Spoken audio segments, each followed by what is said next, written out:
So we take you to the tragedy of King Edward. Edward. I should listen now. King Edward.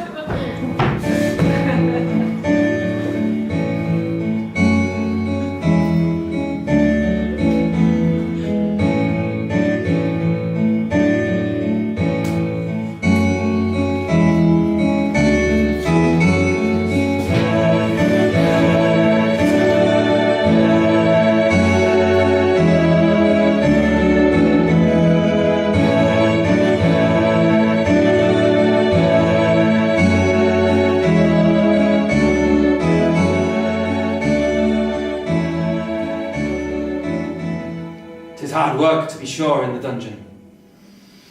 Aye, 'tis hard and sweaty, and there's no sun to be seen. The sun that is out there doth not peer into this here dungeon. Only I peer into this dungeon, I who work here. Grizzle is the name. Grizzle, you might want to remember it, or might not. For if you meet a grizzle, it's not good times for you. We set I the rack, upon which men are laid and made longer, lest they tell us their secrets, or they become stretched to the point of death.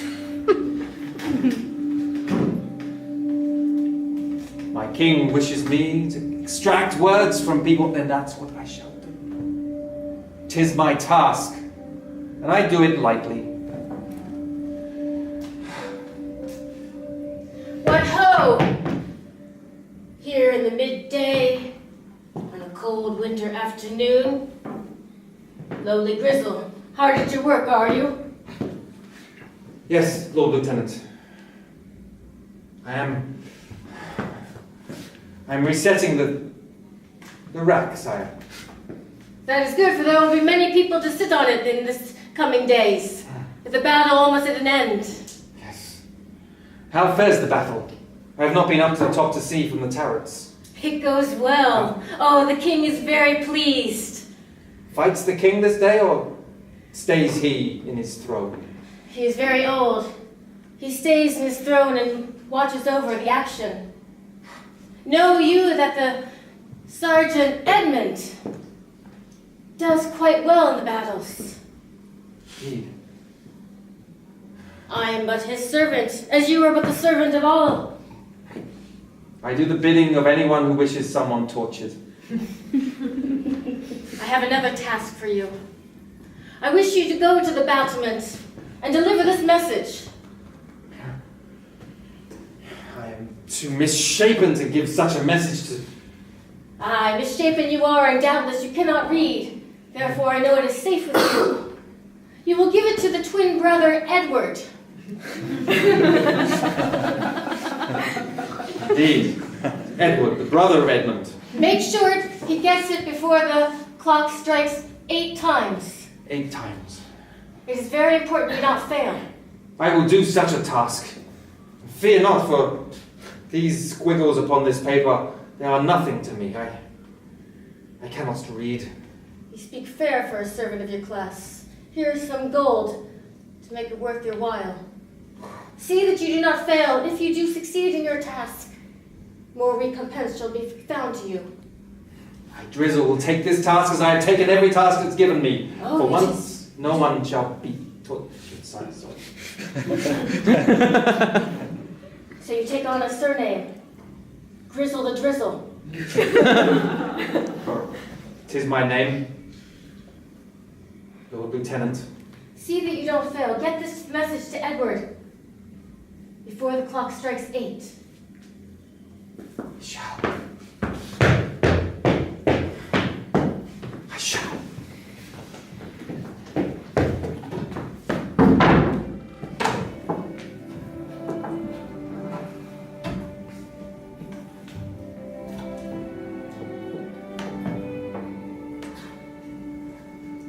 Where is my son?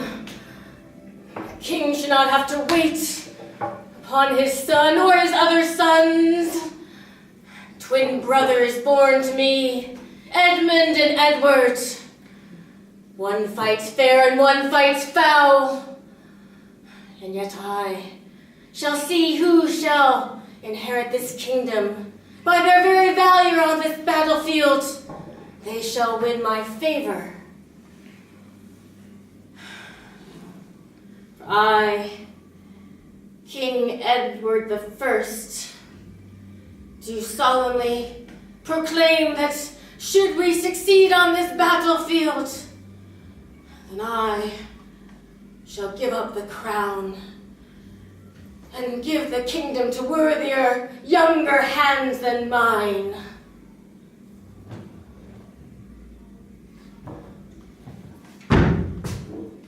Sire, you have called for your sons and they still fight at the battle. That is good. That is good news. What news from the field? The field looks good, sire. Victory is almost assured. Almost. Almost is nothing but a hand in the bird that gets away. But that bird shall fly back and will wreak havoc upon the battlefield, and we shall win. Neptune himself will not put such faith in such tasks. I need proof. Thou desires to go up to the highest turret, sire. Thou can look down upon the battle. 'Tis within sight of the castle. Antonio, will you take me to the highest tower? I should see such proof of my son's valor and see who fights the bravest. Both your sons fight bravely, I hear. One fair and one foul, but bravely both. What think you? Who is stronger on the battlefield? Well, fairness is all strength in the eyes of God. But cunning cannot be underestimated, sire.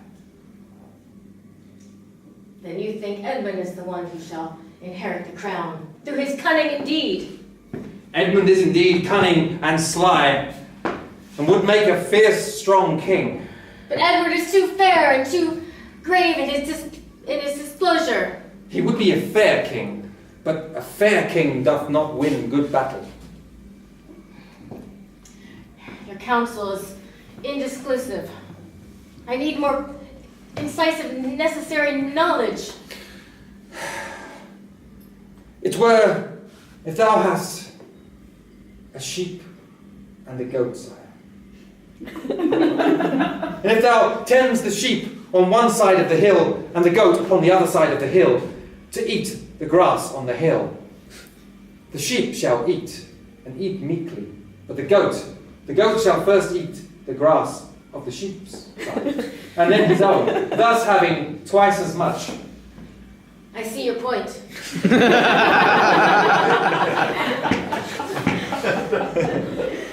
How fares your sweet daughter Cecilia? Cecilia fares well. She has hopes. She hath turned the eye of both princes. Yes, indeed there's a battleground going on within the castle as well. It is like a sheep and a goat. When presented... Antonio, do not compare your own daughter to a sheep or a goat, for you debase both of them in such a comparison. That's right. I would compare her not to any form of livestock, but she is like a river. Antonio, you are a most beloved servant and trusted counsel. I would see your daughter placed high. I would have her crowned king, queen, with a son of mine who becomes the next king. I would love to see her king, queen. That would indeed be a worthy honor of her. Tonight there is going to be a banquet, hopefully on the success of the great battle today. Bring her to the banquet, so that we may see which sheep or goat she enjoys most. I will indeed. The river shall run between the sheep and the goat, sire. And we shall see which way it flows. Fine. Continue us to the tower. Yes.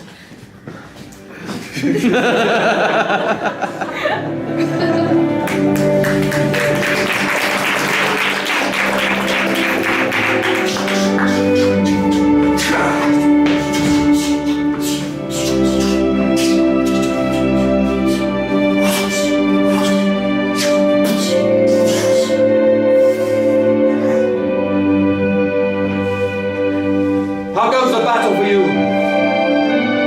It goes well for me, Brother Edmund. Brother Edward, Yes? fight you fair? I hear talk that thou fight super fair. I always fight fair, but that is the only means I need in order to keep my enemies at bay. Ha! Fair. There is the cunning of the fox that will win everything. And then there's the cunning of the hare that will win the race at the end. Ha! I have heard that the tortoise won that race. Well, perhaps I've forgotten what my fables, but I have not lost my skill in the battle. Ha! The hare was but cute and rested upon his laurels. Meanwhile, the turtle, he did know a shortcut. Did not the fox also lose his battle due to his many cunning ways? Before such time, the fox enjoyed the riches of life.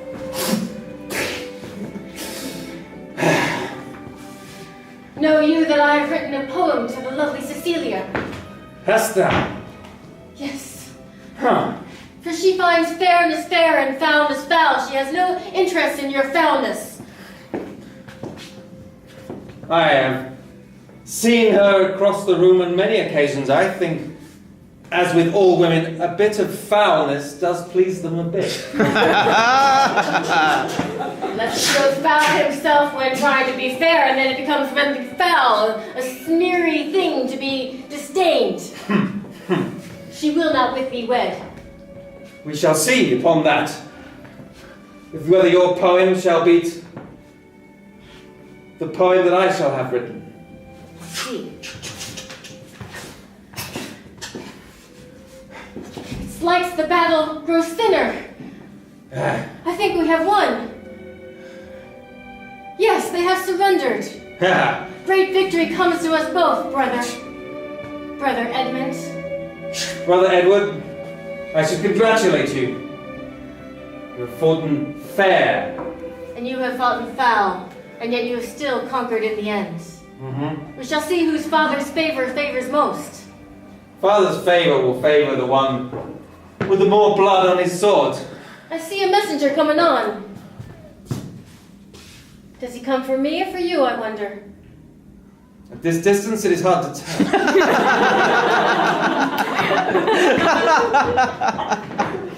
Right, he does.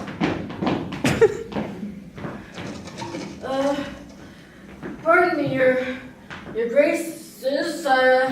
I am Drizzle the Grizzle, Drizzle the Drizzle, and Oh, the torturer, yes. Yeah, I've sent many a chap down to you. I was supposed to give this message. To Edmund? Yes, but I cannot tell the two apart. You look the same. You are as in two peas in a pod, fair and tall and like in nature. I see it not myself. I am completely different to him. I also not. We are completely different.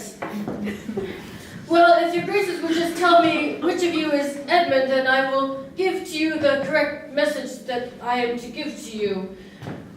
Faith, was it Edmund or Edward I was to give the message to? I cannot remember now. Well, I am Edmund. It's true. Yeah, then I guess you should give you the message to Edmund. Well, here you go, your grace.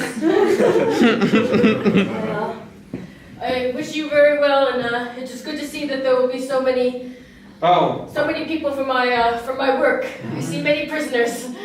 We shall send people down to you. Grizzle, take this fair gold. I thank you greatly. This note says upon it, Edward. The fool cannot read and cannot remember. You shall open it, making sure that Edward here does not see. So, brother, what message did you get? I shall open it. It is indeed addressed to myself. Shall read? What fair writing. It looks like a lady's hand. It does indeed. It is from Cecilia. No. Yes. It's come through various parties, she says. Says she'd very much like to meet me. the bearer of this note. Too bad, brother. Well, a lady must make her choice. I shall not interfere with play at hands. I shall take my horse up to the castle and give my father greetings. I wish you much success, Brother Edmund. Thank you, Brother Edward. It's very fair of you.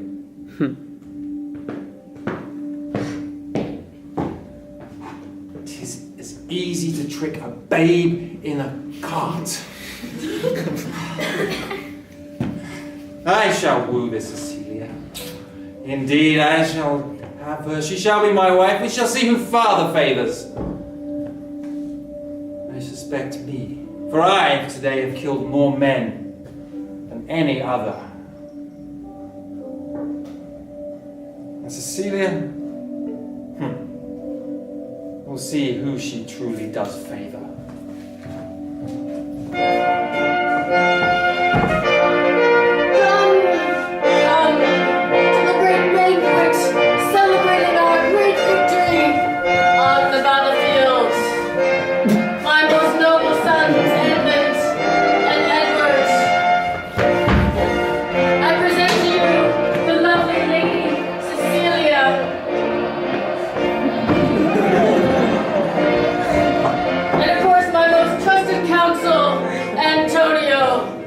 Bartholomew. Come, stop, all of you, at this great banquet, that we may treasure our moment of success. Yes, sire. Father, I have had such joy on the battlefield today. Fairly I have fought, and many men have been slain, but by the good rules of the God has prayed down for us for fighting. Yes, Edmund, your valor on the field has been proclaimed across the hills. What say you, Edward? Father, I have slain just as many enemies and left no prisoners. I have just as equal valor and way more morals than my brother Edmund. These are serious charges indeed.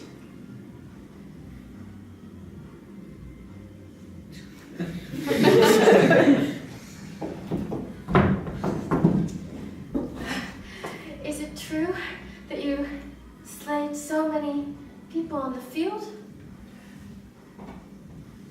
I have pushed my sword through many a chest today, and drawn blood from so many young men whose aspirations ended on that field. And your brother Edward, is he as true and wonderful as everyone says? There are many say that he is true, and many that say he is wonderful. If it is as true as they say, why, it would be impossible. They say such high praise of him, no one could live up to such praise. Methinks he falls short on every level. I would not tell my secrets to anyone, and yet I feel I can trust you because you look so much like him. It is true. I would have you know that my whole heart has gone to Edward. Edward. I would with him wed.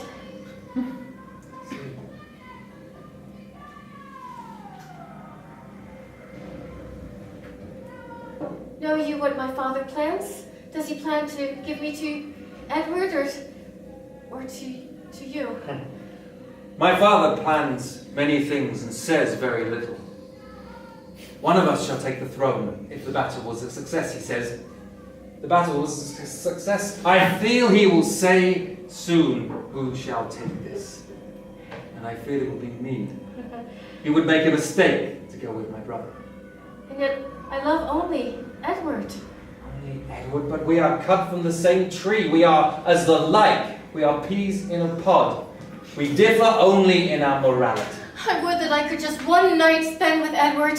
Even if he were not to be the king, I would give up my maidenhood for such a moment of true love. If there was only some way to make that happen. I could arrange it.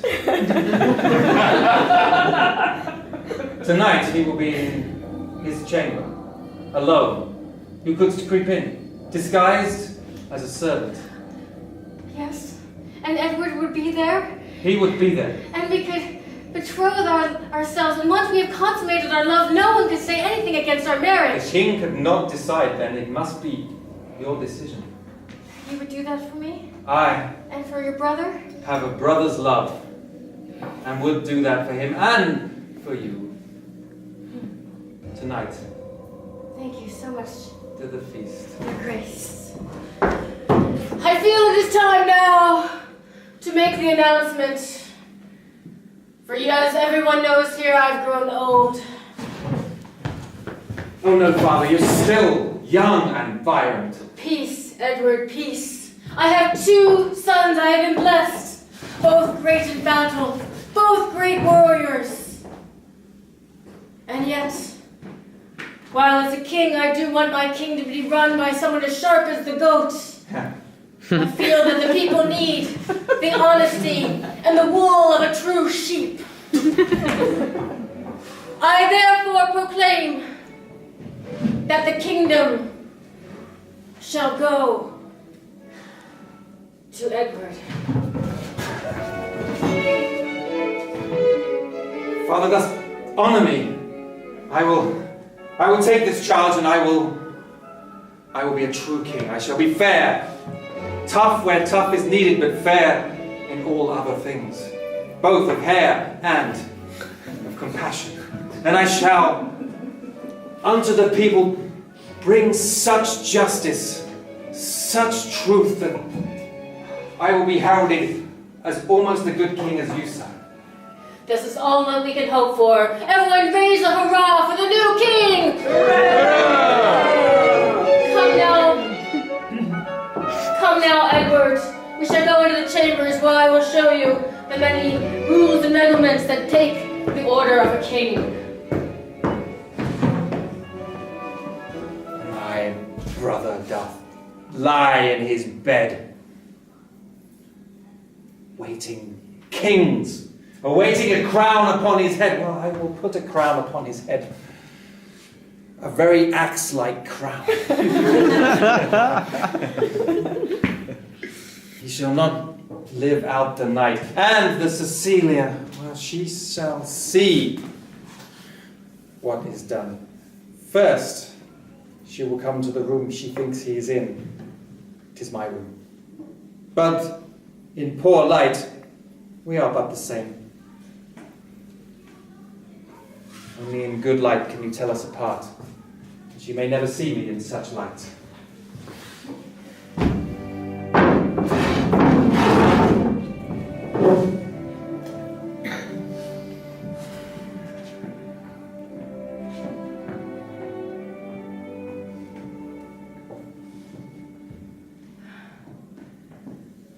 Who doth go there? In my room, for I am Edward. This is Edward's room.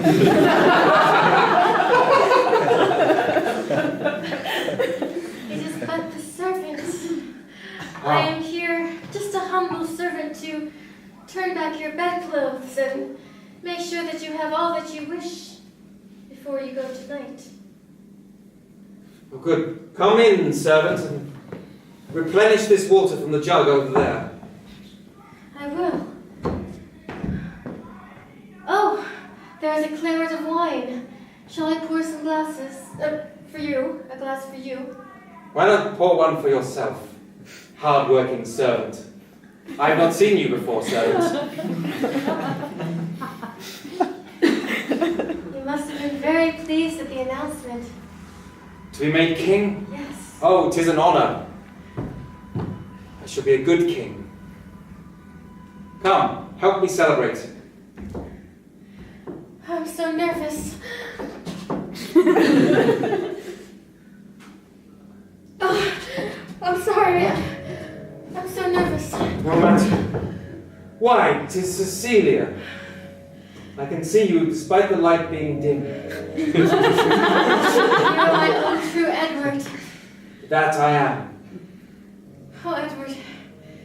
It is true. We are to be wed, and you and I to be king and queen together. Yes. One sweet kiss. And then one more. Oh! Oh! Oh! Oh! Your sire!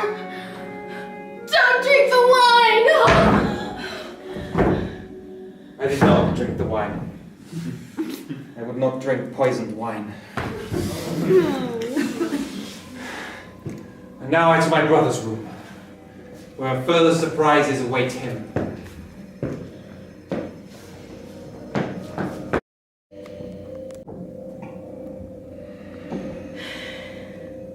The night before the begin of it all, a coronation is a very weighty thing. And yet, strange dread falls upon me, as if the clammy hand of night were clenching onto my shoulder, as if Zeus above on the Mount Olympus did send down lightning bolts of danger. I know not why. Such a fear in my heart on such a joyous occasion. There are foul and unsavory things creeping about in this castle. I think it best be wise that I stay well prepared. But hark! Someone approaches.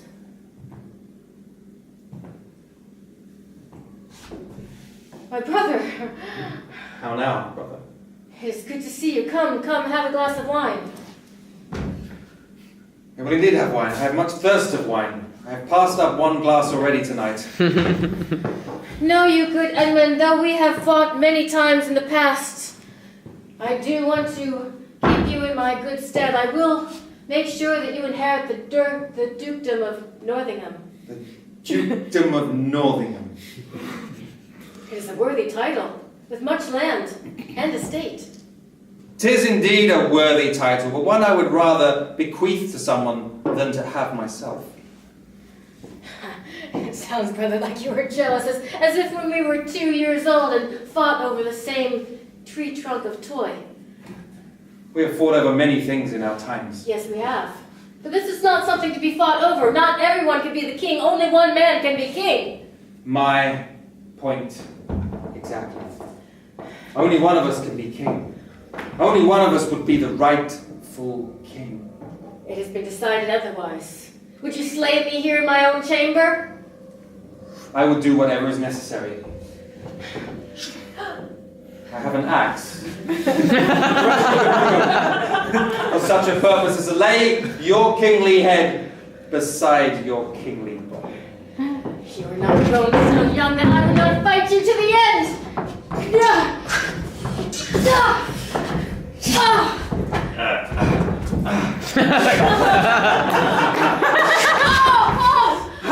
I am wounded gravely and feel much pain in my leg. I have opened your leg. We can see the kingly fluid flow from within. How much of a king dost thou feel now? You will never get away with this. Oh, I will. I shall kill you. I have already written a note that the murder has been done by Cecile, who has since killed herself with poison in my room. What? My fair maid? Yes, your fair maid. Evil shall always come out. You shall not succeed. You have opened my leg.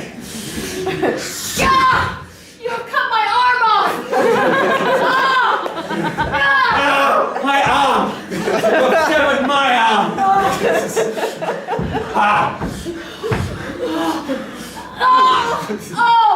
I am mortally wounded. I die. Yes. I die. I am mortally wounded. I die. What a sad fate.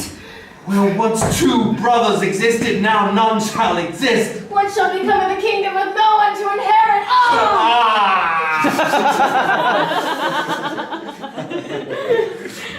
Sire! Yes, what comes, why wake you so many late in the eye. There has been a tragedy in the kingdom, sire.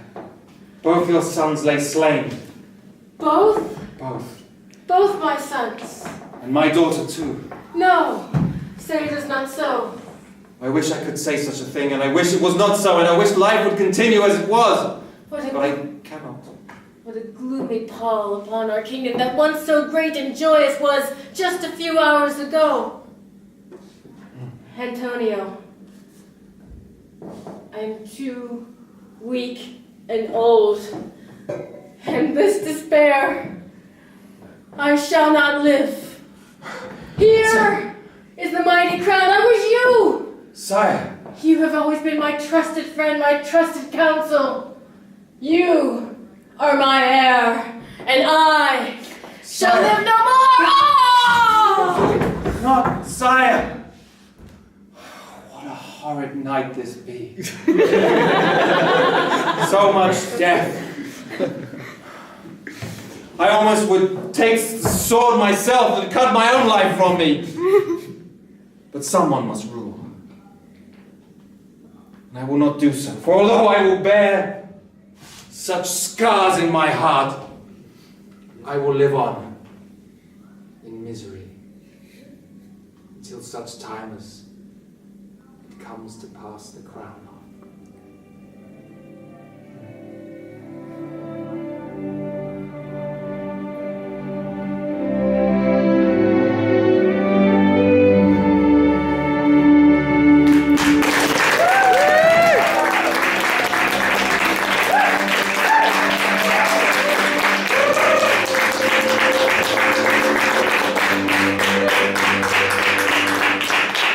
So it was definitely a tragedy.